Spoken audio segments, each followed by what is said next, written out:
जय माँ इंद्राक्षी जय अम्बे। इंद्राक्षी धाम में दर्शकों आप सभी का हम हार्दिक स्वागत करते हैं। आइए इस विशेष अंक में हम बात करते हैं करक चतुर्थी अर्थात करवा चौथ के व्रत के बारे में। तो सबसे पहले आप सभी को करवा चौथ की बहुत बहुत शुभकामनाएं। ये ऐसा व्रत है, अखंड सौभाग्य को प्रदान करने वाला ये व्रत है। एक पति पत्नी के बीच एक मधुर रिश्ता, मधुर प्रेम को उजागर करने वाला ये व्रत है। और ये व्रत बड़ा ही तप और तितिक्षा के साथ रखा जाता है। तो 20 तारीख को, 20 अक्टूबर को ये व्रत पूरे देश में क्या पूरे विश्व में मनाया जाता है। और सत्य सनातन धर्म में वास्तव में बहुत ही सुंदर सुंदर ये 30 त्योहार पर्व हमें देखने को मिलते हैं, जहाँ रक्षाबंधन में बहनें अपने भाई की कलाई पर राखी बांधती हैं। वो धागा नहीं, वो प्रेम से लिप्त धागा होता है, वो रक्षा सूत्र होता है और भाई बहन का प्रेम देखते ही बनता है। उसी तरफ जब ये करवा चौथ आता है तो करवा चौथ में भी किस प्रकार से पत्नियां भूखे प्यासे रह कर के संध्या के समय, ये संध्या क्या करवा कई बार तो काफ़ी रात्रि सी भी हो जाती है, भगवान रजनीश के दर्शन करने के उपरांत, चंद्रोदय होने के उपरांत, फिर चंद्रोदय को पूजन करने के उपरांत अपने इस व्रत का पारण करती हैं। तो हमें 20 अक्टूबर में क्या क्या करना है, किस प्रकार से करना है, मैं आपको बहुत ही सरल विधि से संक्षिप्त तरीके से बेटा आप सबको बताने वाला हूँ। जैसे आपसे बन पड़े बहुत अच्छे मन से, शुद्ध मन से इसको करने का प्रयास करना। और ये व्रत त्याग का भी प्रतीक है कि देखो इसमें किस प्रकार से जल को त्याग दिया जाता है कि साहब आज हम ऐसे भगवान शिव का पूजन करेंगे, हम ऐसा भगवती जगदम्बा का इसमें पूजन करेंगे, हम ऐसा भगवान रजनीश का पूजन करेंगे कि आज हम ऐसा प्रयास करें, हम भगवान से ऐसी विनती करें कि हमारे परिवार में खुशहाली आए, हमारे पति की आयु सुंदर हो, दीर्घायु हो, वो स्वस्थ रहें। और उसी के साथ साथ अखंड सौभाग्य की कामना हम भगवान से करते हुए उसकी प्राप्ति भी करते हैं।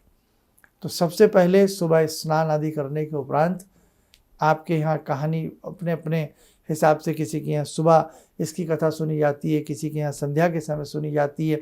उस हिसाब से आप इस कहानी कथा को अपने हिसाब से, जैसे जैसे आपके यहाँ की परंपराएं हैं उस हिसाब से आप इसको देख लेना। और इसमें कुछ ऐसी चीज़ें हैं जो हम आपको भी समझा रहे हैं, आइए आप लोगों ने ध्यान से सुने। करवा चौथ का व्रत अखंड सुहाग को देने वाला व्रत है। करवा चौथ व्रत पति पत्नी के बीच अपार प्रेम का प्रतीक है। करवा चौथ में चंद्र देवता की पूजा के साथ साथ भगवान शिव, पार्वती, स्वामी कार्तिकेय व श्री गणेश जी का भी पूजन किया जाता है। जैसे भगवती शैलपुत्री अर्थात पार्वती जी ने घोर तपस्या करके भगवान शिव को प्राप्त किया, वैसे ही अखंड सौभाग्य की प्राप्ति हमें भी मिले। इसलिए इसमें भगवान शिव पार्वती की पूजा भी की जाती है और हमें करनी चाहिए। चंद्र उदय के बाद, जब चंद्र निकल जाए, चंद्र उदय के बाद चंद्रमा के दर्शन कर अर्घ्य देकर ही जल भोजन ग्रहण इसमें किया जाता है।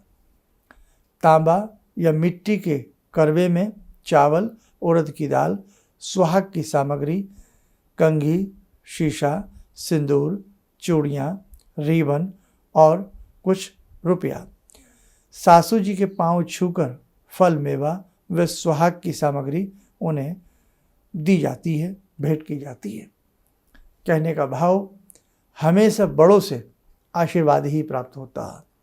सासू माँ के पांव छू कर के जब हम ये सामग्री उन्हें देते हैं तो उनके हृदय से एक बहुत ही स्नेह भरा शुभ आशीष सभी को प्राप्त होता है। और हमारे घर के जितने भी बुजुर्ग हैं, बड़े हैं, वो हमेशा अपने बच्चों को आशीष ही देते रहते हैं। इसलिए बेटे, कई बार भाई सास और बहू, आप कहने की आवश्यकता नहीं है, तो हर चीज़ को भुला दीजिए। आप बस ये समझिए कि मेरे परिवार में प्रेम रहे, मेरे परिवार में प्रेम रहे, मैं अपना जो भी कार्य है बहुत दक्षता के साथ करूं और बिल्कुल भेदभाव के साथ करूं। इसलिए बेटा, जहाँ पति की दीर्घायु के लिए आप इतनी तप प्रतीक्षा करते हैं, तो वहीं जो हमारे घर के बड़े हैं, बुजुर्ग हैं, उनसे बहुत श्रद्धा भाव से आशीष लेना, आशीर्वाद लेना भी न चूकें। किसी भी प्रकार के मैल को, मन मुटाव को किसी भी तरह से हमें त्यागने का प्रसार हमेशा कर देना चाहिए। ऐसा प्रयास मन में बना ही रहना चाहिए। दूसरी बात, भगवती शैलपुत्री, देखो कैसा बड़ा पूजन है। जिनकी 31 दिन की साधना चल रही है उन्हें तो और भी आनंद आएगा। भगवती ने स्वयं, यानी कि पार्वती जी ने स्वयं भगवान शिव की घोर तपस्या की है उन्हें प्राप्त करने के लिए। और जहाँ जिनको महादेव की प्राप्ति हो जाए वहाँ किस बात की कमी रह जाती है। तो इस व्रत में हम भगवती की उपासना भी करें, भगवान शिव का भी हम पंचोपचार पूजन करें, भगवान श्री गणपति का भी हम पूजन करें। और जब चंद्र निकलें, जब रजनीश एक निखिल ब्रह्मांड में, एक सुंदर नील गगन में जब रजनीश अपनी आभा को बखेरते हैं, तो अपने आप में वो छटा बहुत ही सुंदर हो जाती है। तो चंद्रोदय के साथ साथ भगवान शिव आदि सभी का पूजन करने के उपरांत ध्यान रखें, चंद्रमा का पूजन करें। एक प्लेट में दीप रख लें, थोड़ा चावल रख लें, थोड़ा मिष्ठान रखें, जल रखें। तो जैसे हम घर में भगवान की पूजा करते हैं, धूप दीप अर्पण करते हैं, सेम उसी प्रकार से चंद्रमा को सारी चीज़ें अर्पण की जाती हैं, अर्घ्य दिया जाता है। और फिर उसी थोड़े से बचे हुए अर्घ्य को ले लें, उसी अर्घ्य से हम अपना व्रत को खोल लेते हैं। भाई सुबह से पानी नहीं पिया जाता, शाम तक का समय होता है, कहना आसान होता है, लेकिन उस व्रत को निभाना, उस बात को निभाना वो बहुत ही कठिन होता है। और ऐसी बात नहीं है, जगदम्बा जगत जननी बहुत हौसला देती हैं और बहुत शक्ति देती हैं कि वो शाम तक का समय धीरे धीरे पूरा हो ही जाता है।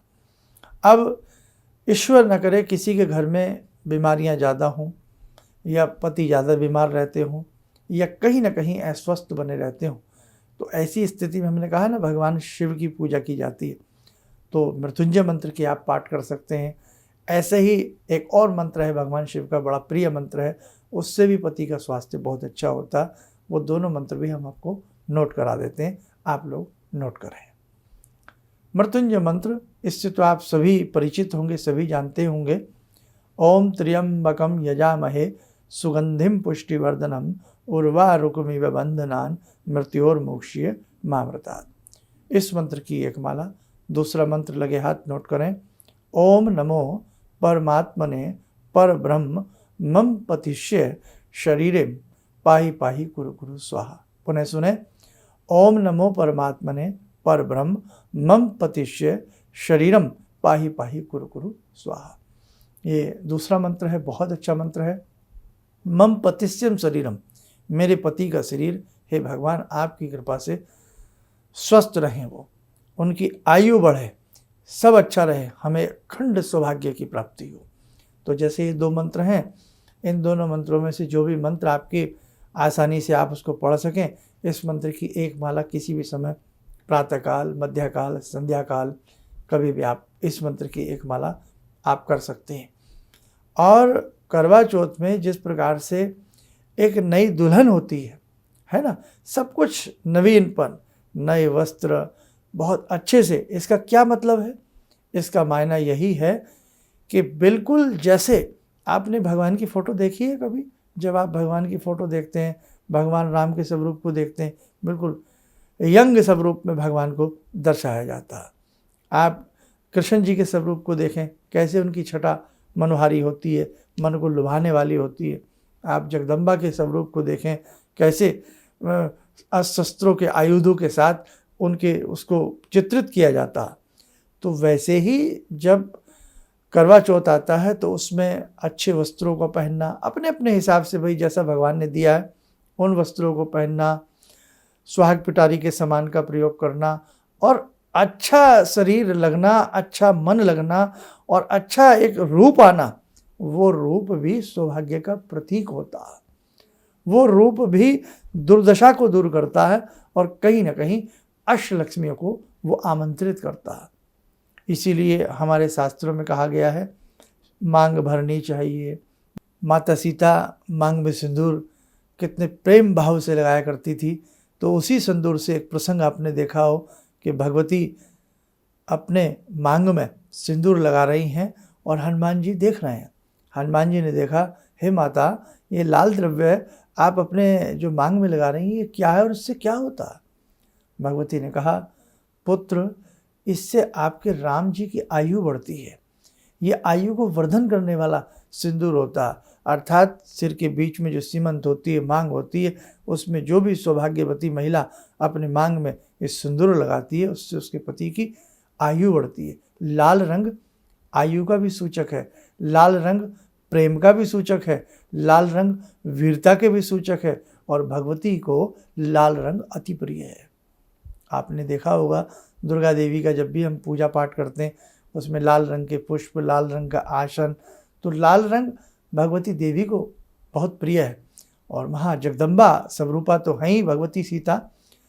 तो हनुमान जी को जब पता लगता है कि अच्छा इससे भगवान राम की आयु बढ़ती है, तो हनुमान जी तो ठहरे हनुमान जी, आपको मालूम ही है कि वो सारा लाल द्रव्य अपने ऊपर लगा लिया और दरबार में पहुंच गए कि अब जब भगवती सीता माता जी थोड़ा सा सिंदूर लगा करके राम जी की आयु इतनी बढ़ सकती है, तो क्यों ना मैं अपने शरीर को पूरे को लाल रंग के द्रव्य से कर लूँ। तो कहने का भाव, बेटा, शास्त्रों में जो बातें बताई गई हैं वो 100% सत्य हैं। इसलिए मांग में सिंदूर लगाना, सुंदर नुपुर पहनना, चूड़ियाँ पहनना, श्रृंगार करना, श्रृंगार में भी लक्ष्मी बसती है।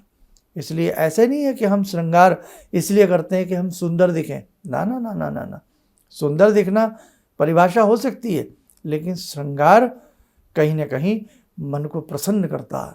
श्रृंगार घर के अंदर संपत्ति को उत्पन्न करता है। श्रृंगार घर की आभा को, घर की ओरा को, घर के वास्तु को सुंदर बनाता है ना। तो श्रृंगार ऐसे दिन जहाँ भगवान की पूजा के साथ श्रृंगार किया जाए और हम एक नवयुवती बन करके एक नए जीवन की शुरुआत करके, अर्थात कि आज जैसे हम दिख रहे हैं, हे भगवती, हे जगदम्बा, आज हम बिल्कुल नए बन गए, है ना। चाहे शादी को 20 साल हो गए, 30 साल हो गए, कितना भी साल हो गए, लेकिन आज बिल्कुल हम सजे सवरे हैं। बस यही सौभाग्य, यही रूप, हे जगदम्बा, आपकी कृपा से सदैव मेरे ऊपर बना रहे। तो बड़ा प्यारा व्रत है ये बेटे। और मैंने देखा है कि कुछ लोग जो होते हैं बड़ा इसमें भी ठिठोली डाल देते हैं, बड़ा इसको व्यंग के रूप में नाना भांति के मैसेजेस व्हाट्सएप पे कुछ मिलते हैं। तो बेटे उन सब चीज़ों को नकारिए, ऐसे मैसेज मत देखिएगा, मत सुनिएगा, डांटिए उन लोगों को कि आपने क्या धर्म का मजाक बना रखा, आप मजाक समझ रहे हैं, एक दिन प्यासा रह के देखिएगा, है ना, तो समझ में आती है बात। इसलिए मजाक, अभद्र बातें बिल्कुल भी आप उन चीज़ों को आगे ऐसे मैसेज जो आपको भेजता है उसको डांटिएगा कि भाई ये हमारा भारतीय सभ्यता है, हमारी सुंदर कल्चर है, और आप उसमें अभद्र टिप्पणी या उस मजाक के रूप में उस चीज़ को प्रस्तुत करके दिखाना वो हमेशा गलत होता है। तो हमारे तीज त्यौहार बहुत बड़े तीज त्यौहार हैं। साथ ही हमने वो 2 मंत्र भी आपको बताए हैं, उनमें से जो भी एक मंत्र आप पढ़ना चाहें तो उस मंत्र को जितना भी आपको जब भी समय मिले उसे आप पढ़ने का प्रयास करें। और दिन में चलते फिरते, उठते बैठते जय दुर्गा, जय दुर्गा, जय दुर्गा आप लोग पढ़ते रहें। सर्वमंगल मांगल्ये शिवे सर्वार्थ साधिके शरण्ये त्र्यंबके गौरी नारायणी नमोस्तुते। इस मंत्र को भी आप दिन में चलते फिरते, उठते बैठते खूब पढ़िए, सर्वमंगल मांगल्ये। और जब मांग में सिंदूर लगाएं तो भी इस मंत्र को जरूर पढ़ें, सर्वमंगल मांगल्ये शिवे सर्वार्थ साधिके शरण्ये त्र्यंबके गौरी नारायणी नमोस्तुते। और बाकी तो देखो, आपकी जैसी हम सबकी भावना होती है अपने तीज त्यौहार के प्रति, हमें भगवान वैसा ही आशीष देते हैं। समझे आप, भावना बड़ी है, भावनाओं से भगवान प्रसन्न होते हैं, नहीं कि चढ़ाए गए द्रव्यों से। तो बस भाव अच्छे रखना, अच्छे भाव के साथ अपनी करवा चौथ को मनाइएगा और अपने घर में हंसी खुशी के साथ एक अच्छा माहौल उत्पन्न करने का हम लोग प्रयास करें। कई बार पति पत्नी के बीच में भी वैमनस्य की स्थिति बन जाती है, मनमुटाव की स्थिति बन जाती है। तो बस करक चतुर्थी से हमें यही अपने मन में भाव रखने हैं कि हमारे घर में जो कोई तनाव भी है तो आज से वो तनाव हमेशा के लिए दूर हो जाएगा और एक प्रेम की उत्पत्ति इस घर में अब हो जाएगी। चलिएगा, आप सब लोग स्वस्थ रहें, सुखी रहें। इन्हीं शुभकामनाओं के साथ हम अपनी वाणी को विराम देते हैं और चलते चलते करवा चौथ की आप सबको बहुत बहुत शुभकामनाएं। भगवान से जुड़ो और भगवान से जुड़ने का जरिया आपने बताया, बहुत अच्छा लगा, बहुत धन्यवाद। और सनातन धर्म को जिंदा रखने के लिए आप जो प्रयास कर रहे हैं वो बहुत सराहनीय है। हम लोग को मौका मिला है, हम लोग भाग्यशाली हैं जो आपके करीब आने का हम लोग को मौका मिला है। किसी भी समस्या के समाधान के लिए मिले प्रसिद्ध हस्तरेखा एवं वास्तु विशेषज्ञ प्रोफेसर धर्मेंद्र शर्मा जी से। नोट: शिविर में भाग लेने हेतु एवं व्यक्तिगत रूप से मिलने के लिए कॉल करने का समय सुबह 10 बजे से शाम 6 बजे तक। हमारे विभिन्न ज्ञानवर्धक कार्यक्रम देखने के लिए आप हमें अभी सब्सक्राइब करें, बेल आइकन को प्रेस करें ताकि आप देख सकें हमारा कार्यक्रम सबसे पहले। और अधिक जानकारी के लिए फेसबुक पेज को लाइक करना न भूलें।